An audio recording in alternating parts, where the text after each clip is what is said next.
Tom, we are on the eve of the conference coming to a close. The president of the committee hands out this new draft just a few hours ago. Is it any better than the draft we got earlier this week?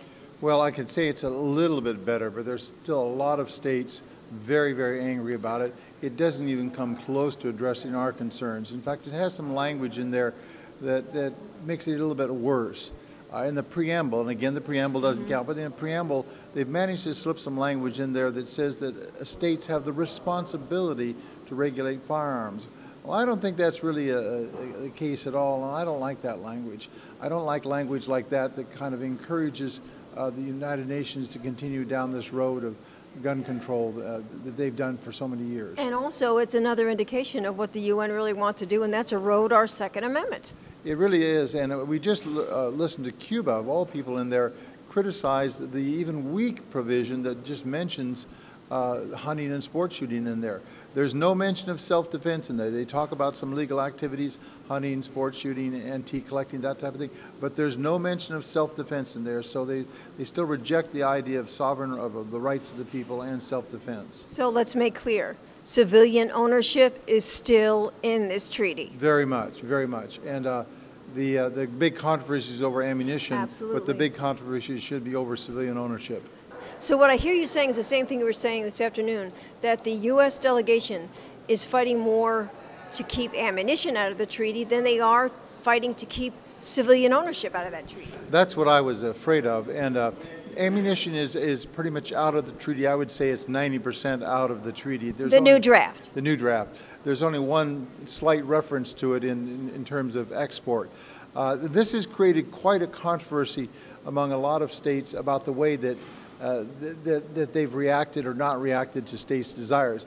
Now, I and the NRA and the United States are opposed to ammunition being in the treaty, yes. But we really had a really interesting dialogue in there from one country, South Sudan, just came down on top of the chairman, the president of the conference, with a very, very biting, telling comment. He said, really a quote from George Orwell. He was talking about how we should all be here on equal footing, but that's not the case. Yes, he said all animals are equal and some animals are more equal than another. And there was almost a hush in the room when he said that. Mm-hmm. But you also get the impression from many, many delegations in there, they are not at all happy, echoing the same concerns you had earlier today. They are not at all happy with the way the president of this conference has handled it. Many said they have no confidence in him. You had Korea saying this document is going nowhere.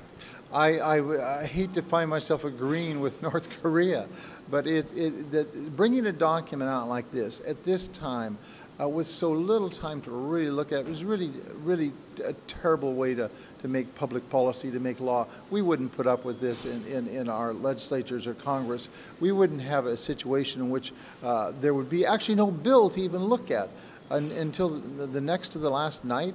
I mean, this is just ridiculous. I don't think the president of the conference, Roberto Martin, has done that good of a job at all. He's managed the conference very, very poorly. He's kind of this aristocratic, diplomatic negotiator. He loves to sit down and he digresses, as you know. He digressed for 10 minutes yesterday on how this was like a tango, because he's from Argentina. And people were just aghast because he didn't hand out the paper. The U.S. delegation even saying this is the worst process, the way this is going. They said there is no way. There's going to be a treaty come tomorrow. That may well be the case, but you never know with the UN. Right now, I think that odds are that there won't be a treaty, but I don't want to be found wrong. Nobody likes to be found wrong. But we're going to reconvene at 10 o'clock tonight, go until Lord knows when. Then we'll be meeting all tomorrow and maybe all tomorrow night, probably into Saturday morning.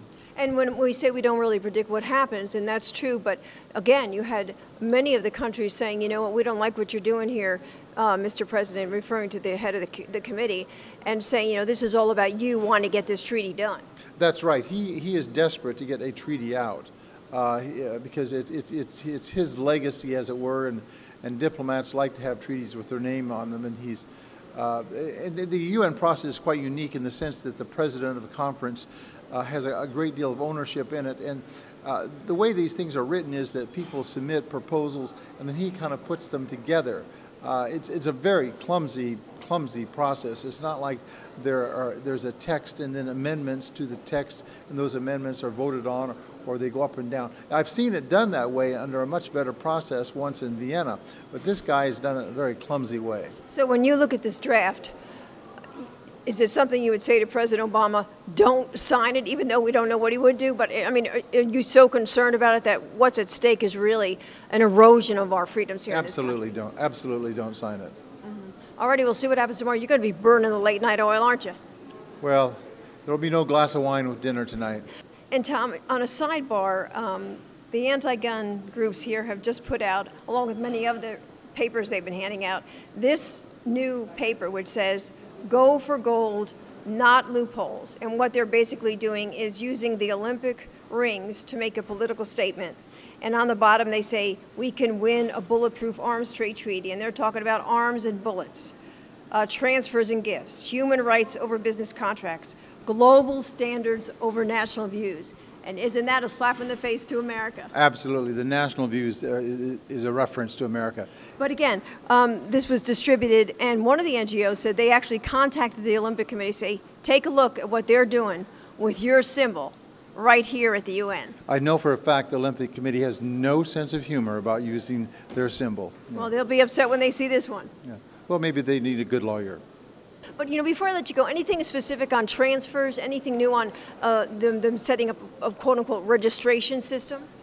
There is an implication in there at one part, but again, I need to go and look at this thing again. Gotcha. And again, there's, for instance, there's numerous places in this draft where they say under Articles X, Y, and Z, you know, or number 4, 5, and 6, and under paragraphs of such and such, you'll do such and such. And you know, you've got to go back and look. Right. This is like reading the worst insurance policy that you've ever had to look at. You know. But again, gun owners need to be concerned because civilian ownership is still very much in this treaty, and we're not sure about what's going to happen with ammunition. Absolutely. Alrighty, thanks so much, Tom.